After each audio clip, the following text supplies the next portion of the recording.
I got so much motherfucking design on right now. Break it down, bring it back, make it clap. I got 3 old thoughts, new block, where that thing. Bitches on my line, and you know. Assalamualaikum warahmatullahi wabarakatuh. Perkenalkan, nama saya Vito Aramarmana Putra, NIM A51021069 dari Prodi PGSD. Jadi pada video kali ini saya akan membuat video menceritakan sebuah cerita dongeng untuk melengkapi nilai UTS pada mata kuliah seni peran. Jadi pada video kali ini saya akan mengangkat sebuah cerita yang legenda, yaitu Maling Kundang. Pada cerita Maling Kundang ini akan diperankan oleh 5 tokoh, yaitu yang pertama Maling Kundang akan diperankan oleh sosok ini. Yang kedua Mande, ibu Maling Kundang, dan Rashid, teman Maling Kundang. Saudagar akan diperankan oleh sosok ini, dan Putri, anak saudagar. Baik, kita lanjut saja ke videonya. Pada zaman dahulu kala di pantai Air Manis, Padang, Sumatera Barat, ada seorang janda bernama Mande Rubayah. Janda tersebut mempunyai seorang anak laki-laki bernama Maling Kundang. Maling Kundang sangat disayangi ibunya lantaran sejak ia kecil sudah tinggal oleh sang ayah. Maling Kundang pun telah tumbuh dewasa dan ia merasa harus bisa merubah kehidupan ekonomi keluarganya. Pada suatu hari, Rashid yang tidak lain adalah teman Maling Kundang mengetahui bahwa ada kapal besar yang sedang bersandar di pantai Air Manis, dan ia berniat mengajak Maling Kundang untuk ikut merantau bersamanya.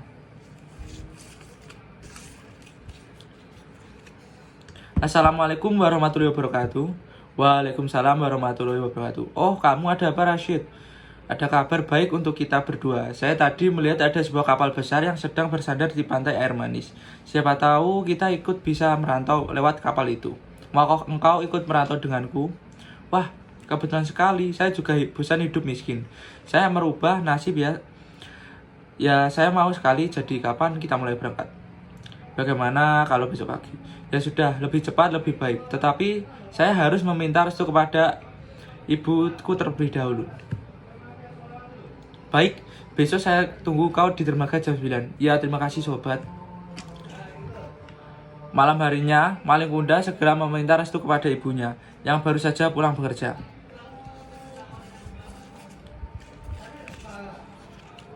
Ibu, saya mau merubah nasib kita. Bagaimana caranya, nak? Tadi pagi saya diberitahu Rashid ada kapal yang sandar di pantai desa kita. Jadi, kami akan pergi merantau lewat kapal itu. Maling Kundang, apakah engkau tega meninggal ibu yang sudah tua ini sendirian? Maling Kundang juga tidak tega, ibu. Tapi Maling Kundang juga ingin merubah nasib kita dan menjadi kaya. Maling Kundang sudah bosan hidup miskin terus-menerus, bu. Ya sudah, Maling Kundang, kalau memang demikian keinginanmu, ibu juga menginginkan agar kau menjadi orang kaya dan sukses. Ibu hanya mendoakan supaya engkau berhasil, engkau akan berangkat, anakku. Maling Kundang, berangkat besok pagi, bu.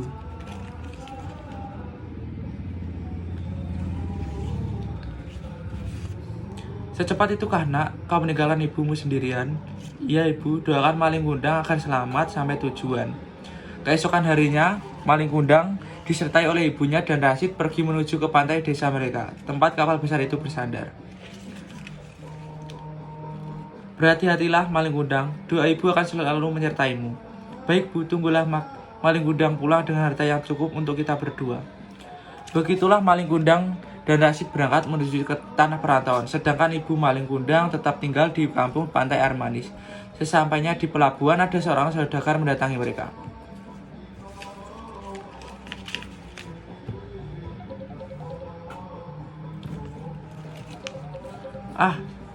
Akhirnya sampai juga di pelabuhan. Aku harus mencari pekerjaan begitu sampai kota. Permisi, apakah benar kamu sedang mencari pekerjaan? Benar, tuan.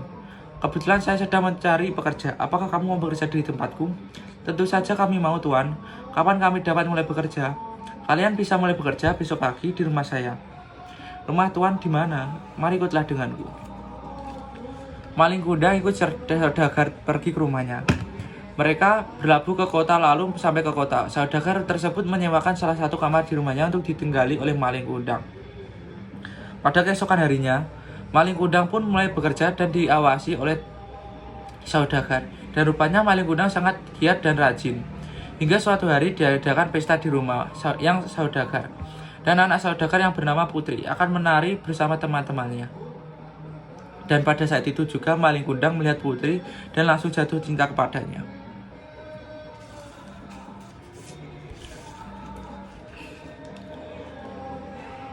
Subhanallah, cantik sekali dia. Siapakah dia?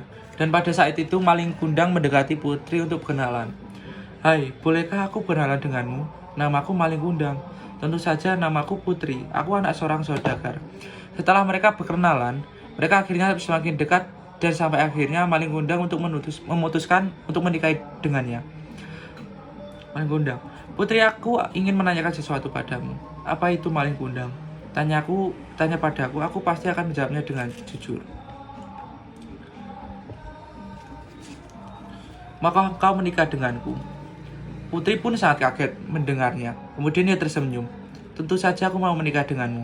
Sebulan setelah menikah, mereka pergi untuk berdagang di perkampungan pantai air manis.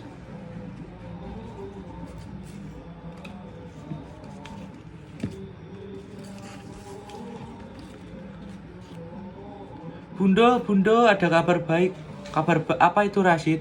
Maling telah pulang, Bundo, dan dia membawa istrinya. Benarkah, Rashid? Saat Rashid memberitahu ibu maling kundang bahwa maling sudah mempunyai pulang, ibunya pun langsung berlari keluar rumah menuju pelabuhan untuk melihat maling sambil menangis gembira. Malin, dari mana kamu saja nak? Bundo khawatir. Tapi akhirnya kamu pulang juga dan sekarang kamu sudah mempunyai istri yang cantik. Ah, siapa kamu? Aku tidak mengenal, pergilah. Malin, aku ini ibumu, nak. Tidaklah kau ingat, nak? Malin kundang, aku tidak mengenalmu. Pergilah sana. Malin tidak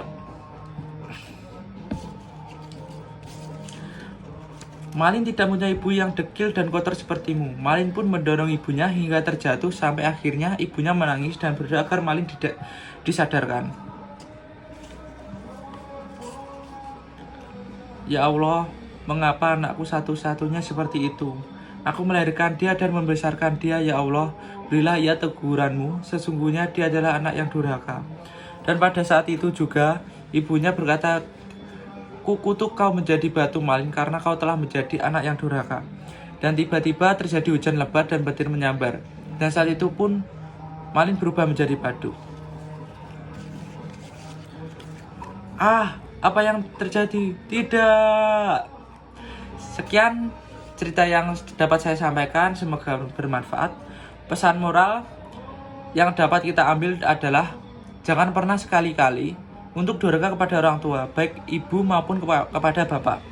Karena merekalah yang telah membesarkan kita. Merekalah yang mendoakan kita hingga kita menjadi sukses. Karena sesungguhnya Allah Subhanahu wa Ta'ala tidak menyukai orang yang durhaka pada orang tuanya. Sayangilah mereka seperti mereka menyayangi kita sewaktu kita kecil. Jangan pernah menyombongkan diri karena harta itu bukanlah segalanya. Terima kasih. Wassalamualaikum warahmatullahi wabarakatuh. Bring it back, make it clap. I got 3 old thoughts, new block, word